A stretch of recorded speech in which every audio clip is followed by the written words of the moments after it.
Salve, salve Belo Horizonte! A boa notícia é que a Secretaria Municipal de Cultura e a Lepeti estarão apresentando o Curta-Circuito em outubro. É mostra de filmes que unem música e cinema, além de debates e muito mais. Tudo gratuito. 21ª Mostra Curta-Circuito, de 11 a 17 de outubro. www.curtacircuito.com.br. Lei Municipal de Incentivo à Cultura de Belo Horizonte. Curtam o Curta-Circuito em outubro.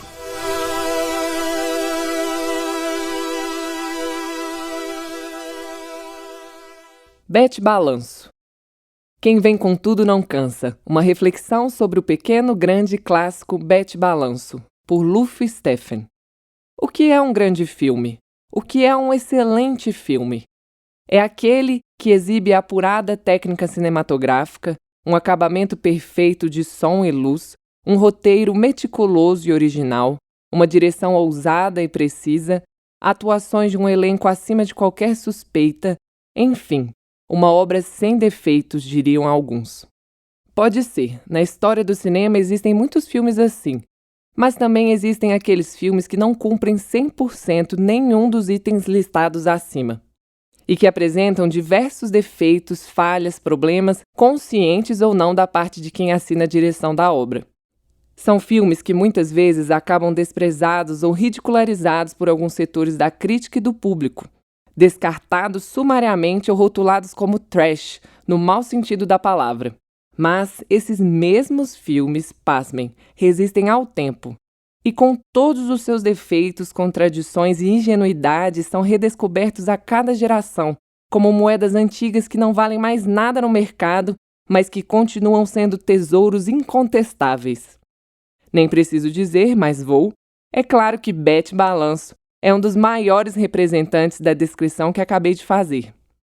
E um dos meus filmes de cabeceira, do coração para todo sempre. Quantas madrugadas desistir de dormir porque descobri o filme passando mais uma vez no Canal Brasil e fiquei vendo até o final pela enésima vez? Quantas vezes citei o filme em aulas que ministrei analisando personagens LGBTs no cinema brasileiro ou refletindo sobre o cinema jovem brasileiro nos anos 1980? Quantas vezes, na minha adolescência, nos anos 1990, fiquei ouvindo o disco de vinil, o long play, com a trilha sonora do filme, disco esse que tinha sido encontrado com encantamento num sebo do centro de São Paulo. Como dizem por aí, paixão não tem lógica, não é racional.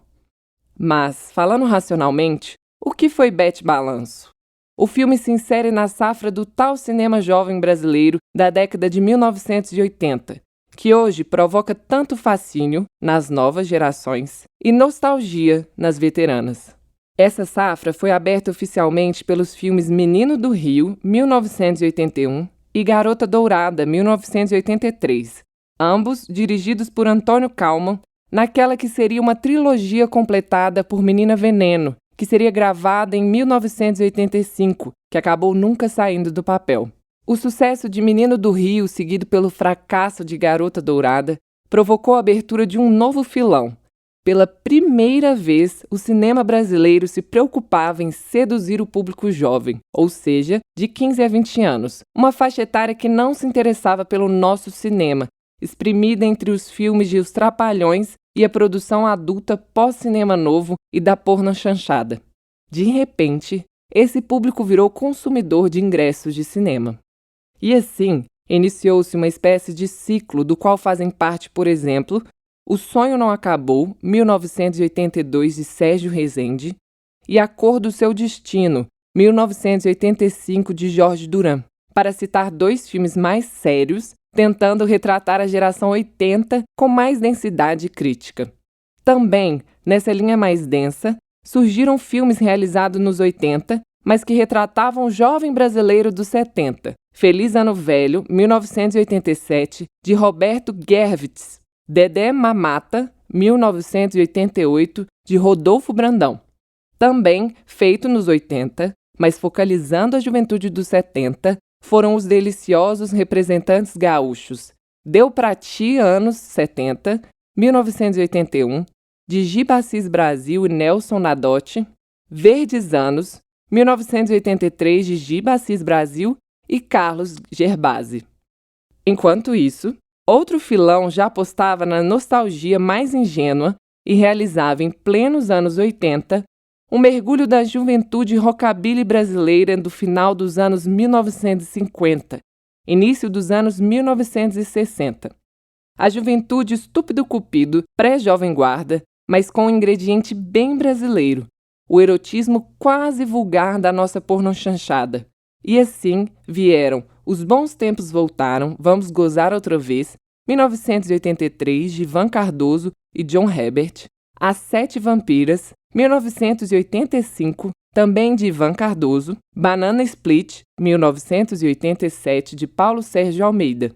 Filmes que, de certa forma, seguiam o filão aberto pelas comédias picantes norte-americanas, que também no início dos anos 80 viajavam para os anos 50, caso da trilogia Porks, 1981-1985, de Bob Clark, e de filmes como O Último Americano Virgem, 1982, de Boaz Davidson, e A Primeira Transa de Jonathan, 1985, de Mel Dansky. Na segunda metade dos anos 80, um certo cinema paulistano também investia num filão jovem, mas optando pela cultura dark do underground, em filmes noturnos que fundaram o chamado neon-realismo no cinema brasileiro, caso de Cidade Oculta.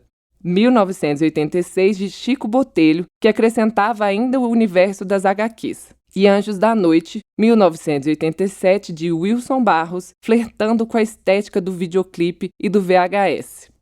Também de São Paulo, mas na primeira metade da década de 80, marcou época a famosa trilogia paulistana, dirigida pela dupla José Antônio Garcia, 1955 e 2005, e Ícaro Martins, O Olho Mágico do Amor, 1981, Onda Nova, 1983 e Estrela Nua, 1985. Essa trilogia tinha a cara da metrópole paulistana, com externas facilmente identificáveis, um elenco que era a marca da cidade, apesar de a musa maior nos 3 filmes ser a carioca Carla Camurati, que na época virou temporariamente uma musa paulistana, ao se mudar para São Paulo e estrelar também Cidade Oculta. Farta associação com a vida noturna, altas doses de urbanismo e muita irreverência ao retratar aquela tal geração 80. Mas a trilogia paulistana tinha uma prima morando na Cidade Maravilhosa, a trilogia carioca, formada por Bete Balanço, 1984, Rock Estrela, 1986 e Rádio Pirata, 1987, todos dirigidos por Lael Rodrigues, 1951-1989. Assim como a prima paulistana, a carioca usava muitas cenas externas registrando as paisagens do Rio de Janeiro, e tinha uma urbanidade bem verão, como não poderia deixar de ser em se tratando de uma das cidades mais cartão postal do mundo. Por isso, as trilogias se diferem um pouco no tom. A paulistana tem um humor mais corrosivo e um ar mais performático, às vezes blasé. A carioca é mais simpaticona, traz um clima ensolarado e inconsequente, que valeu aos seus filmes a pecha de Alienados. De fato, a trinca dirigida por Lael Rodrigues pode ser vista como uma celebração do prazer e do hedonismo, sem maiores preocupações políticas, com exceção do último filme Rádio Pirata, que muda o tom e narra um caso de corrupção coroado por uma série de assassinatos. Olhando com mais atenção, já vemos um esboço dessa trama policial em Bete Balanço, na subtrama do fotógrafo que denuncia o linchamento de um menino de rua por um figurão. Mas, de forma geral, podemos dizer que Bete Balanço popularizou de vez essa onda do cinema jovem hedonista, especialmente carioca, que cativou a juventude do período. O filme potencializou alguns ingredientes que Menino do Rio tinha apresentado poucos anos antes. Havia a forte presença da música pop rock que explodia no Brasil da época, a participação no elenco de jovens astros globais, a linguagem jovem bastante influenciada pelos videoclipes e pelos videogames. No caso de Menino do Rio, essa última característica não existia. O filme era ainda muito fiel à linguagem cinematográfica clássica. Já Bete Balanço não tem pudores ao incorporar esses elementos de vídeo, clips, games que já em 1984 estavam explodindo, a caminho de se formatarem a cara da década. Dessa forma, Bete Balanço surgiu como algo bastante moderno para o cinema nacional da primeira metade dos anos 80. Ao mesmo tempo, o caráter musical do filme prestava surpreendente homenagem ao cinema musical norte-americano dos anos 40 e 50. A cena final é o melhor exemplo desse tributo. Naturalmente, tais referências eram modernizadas porque o filme também se associava ao novo cinema musical que Hollywood produzia no início dos 80. Um cinema musicado mais do que um cinema musical e muito pop, consagrado em Flashdance em ritmo de embalo. 1983, de Adrian Lyne, Footloose, Ritmo Louco, 1984, de Herbert Ross, e depois ainda em Dirty Dance, Ritmo Quente, 1987, de Emília Ardolino, e Salsa, o filme Quente, 1988, de Boaz Davidson, o mesmo que O Último Americano Virgem. Minha nossa, quanto ritmo e quanto calor no cinema dos anos 80! Coisas dos tradutores brasileiros, mas essa é outra história. Voltando a Bete Balanço. Se os exemplos norte-americanos citados acima se apoiaram em trilhas sonoras marcantes, que geraram muitos sucessos radiofônicos e até Oscars de melhor canção, seu representante brasileiro não deixou por menos.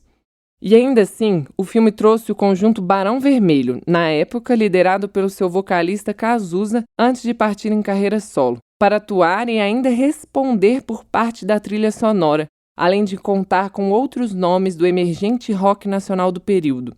Lobão e os Ronaldos, então Banda de Lobão, que aparece no filme também, Titãs, Banda Brilho, Azul 29, Metralha Tcheca. Era o auge da New Wave brasileira. Esse hábito de trazer novas bandas do rock local para participar da trilha sonora e, em alguns casos, até atuar no filme, era uma prática que Lael manteria nos seus longas seguintes. Em Rock Estrela, temos Léo James como um dos protagonistas e ator-intérprete da música título, além das bandas Metro e Tóquio em cena no filme e na trilha. Em Rádio Pirata, Marina Lima surge entoando uma canção numa cena clipe e a faixa principal do filme é Brasil, composta por Jorge Israel, Nilo Romero e Cazuza e interpretada pelo último. O que nos leva de volta a Bete Balanço. Nesse filme, Cazuza vive o personagem Tininho, líder de uma banda que nada mais é do que o Barão Vermelho mesmo. Frejá, Guto Goff, Dé e Maurício Barros, integrantes da formação original do Barão. Tininho, Cazuza, fica amigo da protagonista Bete Balanço, interpretada por Deborah Bloch, e compõe com ela a canção Amor, Amor, além de interpretar, num programa de TV, a música Carente Profissional. Num outro momento, logo no início do filme, Bete assiste na TV um clipe de Tininho e companhia, interpretando Vem Comigo. É quando ela se imagina no lugar do cantor e sonha com ela própria cantando a faixa. As aparições de Cazuza no filme são, como não poderiam deixar de ser, marcantes e históricas. Interpretando ele mesmo, apesar do codinome Tininho, com seu peculiar carisma, Cazuza acrescenta mais um dado para o inventário dos anos 80, que é Bete Balanço. De quebra, temos o encontro de Cazuza, 1958-1990, com outro astro do filme, o ator Lauro Corona, 1957-1989, que interpreta o principal papel masculino da fita. Cazuza e Corona, que tinham certa semelhança física, ambos eram baixinhos, de biotipos bem cariocas, muita sensualidade e charme. Lauro era o dono de uma beleza mais clássica, enquanto Cazuza tinha um tipo de beleza mais agressiva. A desrespeito disso, até hoje há quem pense que eles eram parentes, primos. Contracenam rapidamente em momentos hoje vistos como melancólicos, quando se lembra de que os dois foram vitimados pelo HIV na virada dos 80 para os 90. Ainda sobre a contribuição de Cazuza e Barão Vermelho para a trilha sonora do filme, vale lembrar que no disco, o conjunto comparece com duas faixas, Bete Balanço e Amor, Amor, ambas na voz de Cazuza acompanhado da banda. No filme, a faixa título surge duas vezes, sempre com Cazuza. Temos ainda as já citadas Carente Profissional, com Cazuza e Barão, Vem Comigo, que surge num mix de duas versões na cena Delírio, primeiro com Barão, depois na voz de Deborah Bloch, E a música Amor, Amor não aparece na gravação do Barão, e sim em outras 2 versões. Uma mais acústica, em dueto de Cazuza com Débora, na cena em que compõem e ensaiam a canção, e outra totalmente cantada por Débora, abrindo o filme nos créditos iniciais e fechando-o no grand finale hollywoodiano. É uma pena que no disco da trilha sonora não apareçam as versões cantadas por Deborah Bloch. No filme, a atriz também mostra uma versão marcante da hilária Mecenas de Maizena, que no disco e numa outra cena surge com a banda Metralha Tcheca e uma interpretação rasgante de Blues Motel, que novamente, no disco e noutra cena, aparece na voz de seu compositor, Celso Blues Boy. Este é o momento de falarmos da presença essencial de Deborah Bloch. No início dos anos 1980, vinda do grupo teatral Manhas e Manias, do qual fazia parte também Andréa Beltrão, que, aliás, aparece numa figuração dançante ao lado de Débora na cena de Vem Comigo. Débora era uma das apostas das jovens atrizes da geração 80. Nos anos e décadas seguintes, ela deixaria clara a importância de seu trabalho no cenário nacional, tornando-se uma das atrizes mais emblemáticas da sua geração, no teatro, na TV e no cinema, onde estreou justamente com Bete Balanço. Vale dizer que o roteiro original do filme narrava a saga de uma jovem chacrete. Isso mesmo, Bete Balanço era uma chacrete.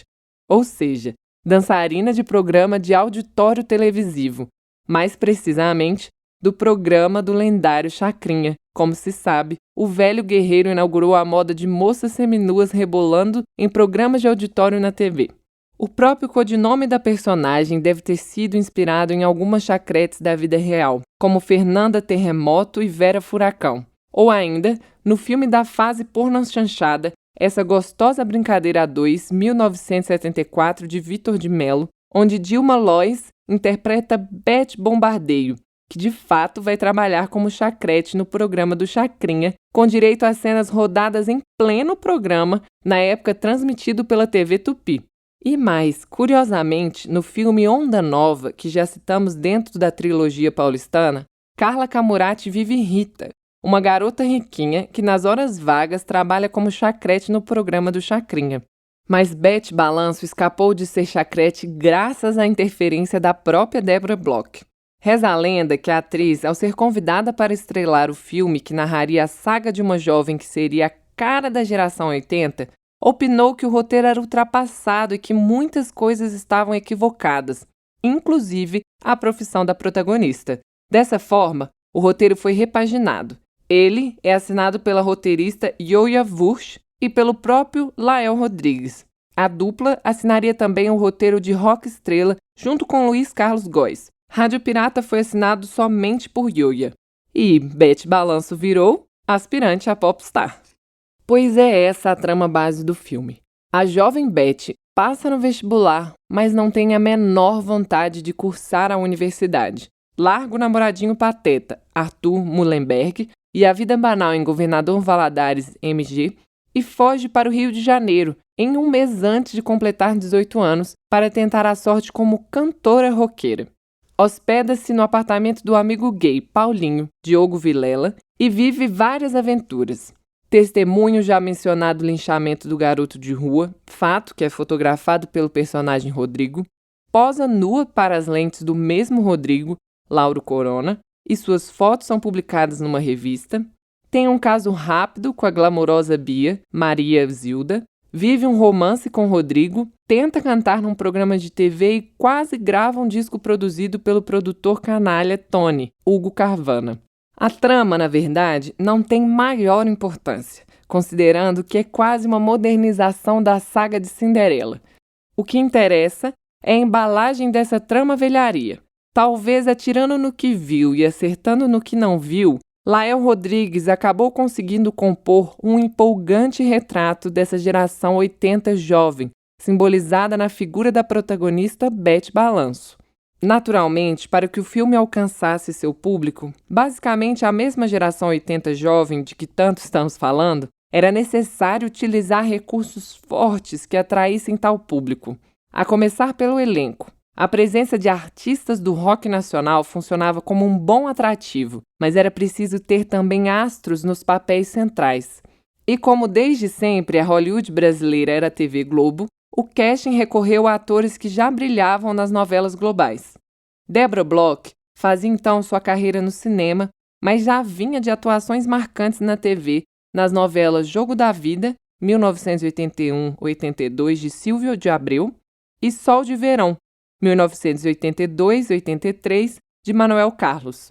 Com o sucesso do filme, na sequência ela iniciaria uma carreira também vistosa no cinema, emendando os filmes Noite de Sertão, 1984, de Carlos Alberto Prates Correia, Pátria Amada, 1984, de Tezuka Yamazaki, aliás, uma das produtoras de Bete Balanço, e Sonho Sem Fim, 1985, de Lauro Escorrel. Para formar par com Débora, a produção optou pelo maior astro jovem da TV na época, Lauro Corona, que despontara em Dancing Days, 1978-79, de Gilberto Braga, e fazia uma carreira incansável nas novelas da Globo.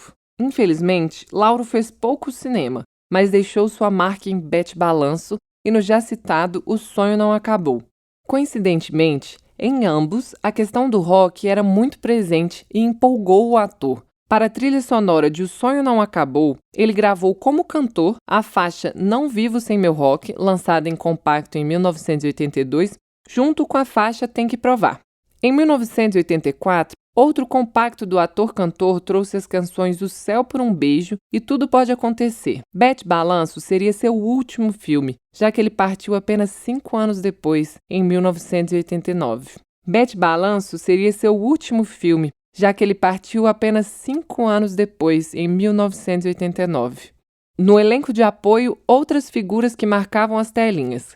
Diogo Vilela, que tinha acabado de se destacar em Guerra dos Sexos, 1983-84, de Silvio de Abreu. Na mesma novela, um dos destaques foi a atriz Maria Zilda, que iniciava então sua tradição de encarnar mulheres sensuais ou fatais. Um perfil que ela exploraria com muita desenvoltura em novelas como Vereda Tropical, 1984-85, de Carlos Lombardi, novamente de Silvio de Abreu, e filmes como Espelho de Carne, 1985, de Antônio Carlos Fontoura. Não por acaso, em Bete Balanço, ela também esbanja beleza, sensualidade e sedução.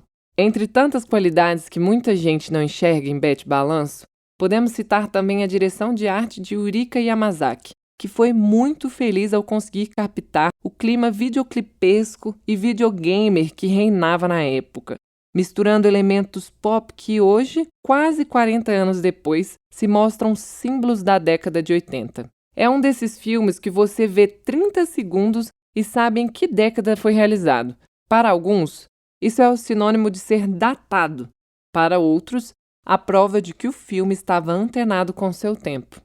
Completando a direção de arte, outro trunfo é a direção de fotografia de Edgar Moura, que já tinha fotografado O Sonho Não Acabou. Na versão digitalmente remasterizada de Bete Balanço que hoje temos, é possível ver todas as cores vivas da New Wave e as construções estéticas de cada plano. Podemos dizer que, além de clipes e videogames, alguns planos lembram também o universo de quadrinhos. Será que ninguém pensou em lançar Bete Balanço nas bancas numa versão em HQ? Em tempo, a câmera do filme foi operada por Nonato Estrela, que logo depois seria responsável pela fotografia da série da TV Globo Armação Ilimitada, 1985-88. Justamente o projeto que levou para a TV em todos os sentidos as raízes plantadas no cinema pelos filmes Menino do Rio, Garota Dourada, dirigidos por Antônio Kaumann, criador e roteirista da Armação, e Bete Balanço, claro, cuja montagem foi realizada pelo próprio Lael Rodrigues. Por sinal, o grande sucesso da bilheteria de Bete Balanço gerou uma nova onda de filmes jovens pops musicais no Brasil da época, com diferentes resultados em termos de qualidade.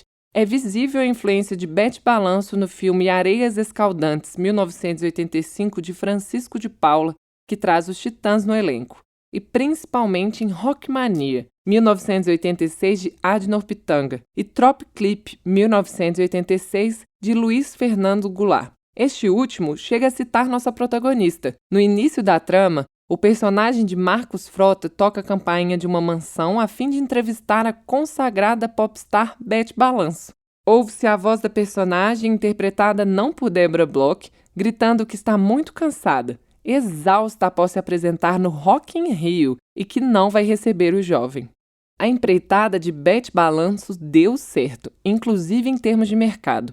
O filme foi lançado em VHS algum tempo depois, mas antes disso, cerca de um ano depois do lançamento nos cinemas, estreou na TV aberta, sendo exibido no então anual e tradicional Festival Nacional da TV Globo, em 1985. Entre tantas camadas relevantes que o filme apresenta, ainda vale pensar mais uma: a ousadia em retratar personagens LGBTs, hoje tão polêmicos e discutidos em todos os âmbitos. E numa atitude quase visionária, essa representação mostra-se moderna ainda hoje. Em Beth Balanço, as sexualidades e desejos são vívidos de forma espontânea e sem dramas ou culpas. Vale lembrar que o cinema brasileiro da época costumava associar personagens gays, lésbicas e travestis com climas pesados de trauma, culpa, perversão e marginália. Aqui não. Beth conhece a exuberante Bia num restaurante. Bia joga charme e a convida para ir à sua casa para telefonar para um amigo. Lá, pinta o clima. Beth tira parte da roupa e mergulha na piscina. Em seguida, as duas estão na cama se vestindo após uma transa. Segundo a própria Maria Zilda, foi rodada uma cena erótica mais intensa entre ela e Deborah Bloch, mas a cena foi cortada na versão preparada para a TV. Mas isso não importa, o importante é que Beth transa naturalmente com Bia. E mais adiante continua amiga dessa personagem, que antecipa o estilo das lesbian chics, consagrado anos depois, no início dos anos 1990. Enquanto isso, o personagem Paulinho, que hospeda Beth no Rio, tem claramente uma atitude gay e vive recebendo rapazes para passar a noite no AP. Quando isso acontece, Beth tem que dormir no corredor do prédio. A transa inicial de Beth com Bia não impede a protagonista de se envolver com o belo fotógrafo Rodrigo. Em nenhum momento se discute a sexualidade de Beth, ou o que ela pensa disso, e nem surgem rótulos como ela é bissexual ou algo do gênero.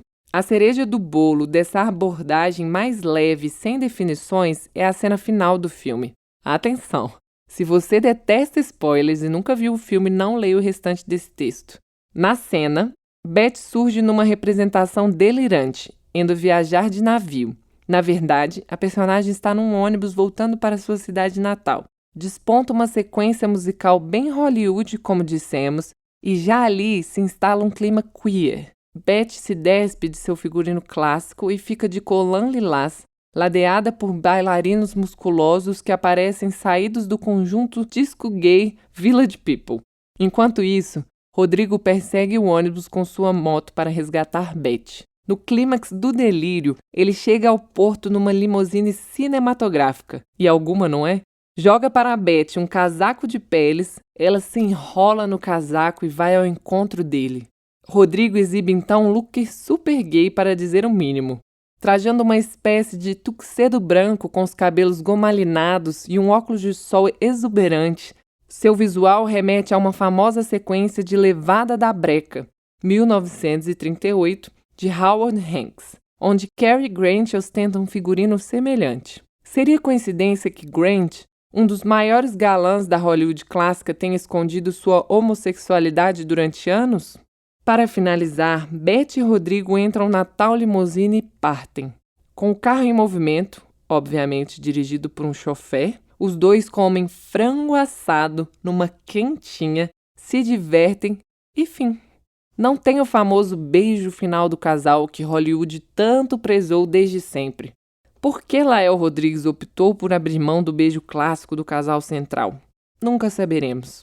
Mas arrisco dizer que, consciente disso ou não, o cineasta criou um desfecho aberto a diversas interpretações, mais uma vez flexibilizando as definições normativas que regem nossa sociedade, no paraíso perigoso que a palma da tua mão mostrou. E por falar em Lael Rodrigues, ele atuou como editor, produtor, assistente de direção de diversos filmes, mas sua obra maior que fica é mesmo a trilogia carioca dirigida por ele. Rádio Pirata, o terceiro filme, é o mais irregular da trilogia, ainda assim guardando muitos encantos. Entre eles, a interpretação pulsante de Lydia Brond e Jamie Periard. Rock Estrela é o mais infantil dos três, um mosaico da década de 80 em plena metade da mesma, trazendo também muitos momentos de brilho. Mas Bete Balanço permanece como o filme mais interessante da trilogia. Um documento de um Brasil que estava saindo da ditadura militar e que ansiava por novos ares. O colorido da New Wave e a garra de Bete foram o combustível daquela geração. Uma geração que queria ver o dia nascer feliz, como Cazuza anunciou em janeiro de 1985, na primeira edição do Rock in Rio. A geração que perdeu a batalha das diretas já, mas que acreditava num outro Brasil. Aquele era um momento de esperança, de renovação, e o filme Bete Balanço acreditou nisso. Se o que veio depois acabou trazendo frustrações e desencantos, já é outra discussão. Mas a força daquele momento permanece viva a cada revisão do filme. Vale a pena pelo menos tentar acreditar que quem vem com tudo não cansa. Ou melhor ainda, que quem tem um sonho não dança. E viva o cinema de Lael Rodrigues. Bete Balanço, direção Lael Rodrigues, 1984, 72 minutos. Bete Balanço é uma rebelde adolescente do interior de Minas Gerais que vai tentar a sorte como cantora de rock no Rio de Janeiro. Chegando na cidade maravilhosa, ela se decepciona com as dificuldades do início da carreira. Com Débora Bloch, Lauro Corona, Diogo Vilela, Maria Zilda Bethlen e Cazuza. Luf Steffen é cineasta, roteirista, jornalista e pesquisador. Dirigiu os documentários São Paulo em Hi-Fi, 2016, e A Volta da Pauliceia Desvairada, 2012. Realizou a série de TV Cinema Diversidade, 2017, inspirada em seu livro O Cinema que Ousa Dizer Seu Nome, 2016. Ministra cursos sobre cinema LGBT e cinema brasileiro jovem dos anos 1980, entre outros temas. Atualmente, finaliza seu primeiro longa de ficção, o musical queer, ambientado nos anos 80, Nós Somos o Amanhã.